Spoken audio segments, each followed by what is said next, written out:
नाहर ने सुकून से शादी करने के बहाने सुकून की मांग में भरा हनुमान जी का सिंदूर। तभी सुकून हुई रूही के शरीर से बाहर और रूही आई वापस अपने शरीर में। तभी नाहर और रूही ने मिलकर सभी घर वालों का तोड़ा वशीकरण और बाबा को बुलाकर सुकून को दिलाई मुक्ति। जी हाँ दोस्तों, अब ऐसे में नाहर को पता चल चुका है कि रूही उसके साथ है और उसकी मदद कर रही है। इसीलिए नाहर रूही के साथ एक प्लान बनाता है और यहाँ दूसरी तरफ सुकून नाहर को हर जगह ढूंढ रही होती है।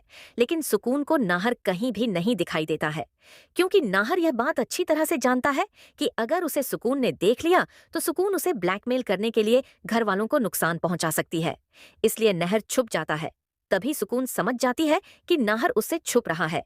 इसीलिए सुकू नाहर को बाहर निकालने के लिए एक बहुत बड़ा कदम उठाती है और छोटी माँ को पकड़कर उनकी गर्दन पर एक नुकीली टूटी हुई कांच की बोतल रख देती है और नाहर से कहती है कि नाहर, अब तो तुम्हें बाहर आना ही पड़ेगा। मेरे लिए ना सही, लेकिन अपनी माँ की अर्थी को कंधा देने के लिए तुम्हें आना ही होगा। लेकिन नाहर फिर भी बाहर निकलकर नहीं आता है। तभी सुकून गुस्से में कहती है कि नाहर, यह क्या मजाक चल रहा है? क्या तुमने मेरे प्यार को मेरी मजबूरी समझ लिया है? तभी नाहर बाहर निकलकर आ जाता है, क्योंकि नाहर जानता है कि अगर वह बाहर निकलकर नहीं आया तो सुकून किसी भी हद तक जा सकती है। तभी नाहर कहता है कि सुकून, मैं तुम्हारे प्यार के आगे हार गया। तुमसे शादी करने के लिए मैं तैयार हूं। तभी नाहर की यह बात सुनकर सुकून की खुशी का ठिकाना नहीं रहता है।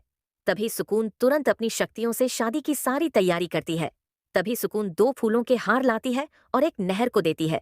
तभी नाहर और सुकून एक दूसरे के गले में हाथ डालते हैं।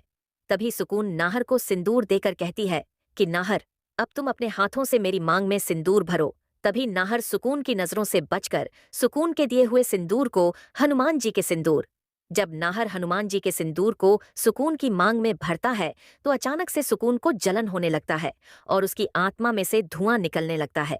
तभी सुकून रूही के शरीर से बाहर हो जाती है और सही मौका देखकर रूही वापस अपने शरीर में आ जाती है। तभी यह सब देखकर सुकून के होश उड़ जाते हैं और वह गुस्से से आग बबूला हो जाती है। तभी सुकून कहती है, नाहर, तुमने मुझे रूही के शरीर से बाहर निकालकर अच्छा नहीं किया है। अब मैं तुम्हारे सभी घर वालों को मार दूंगी। तभी सुकून सभी घर वालों पर हमला करती है और सभी घर वाले दूर जाकर गिरते हैं।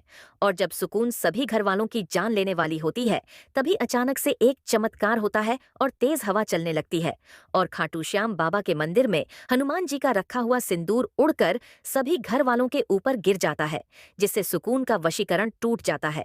तभी तांत्रिक बाबा भी यहाँ जाते हैं और सुकून को बंदी बना लेते हैं, जिससे सुकून कुछ भी नहीं कर पाती है।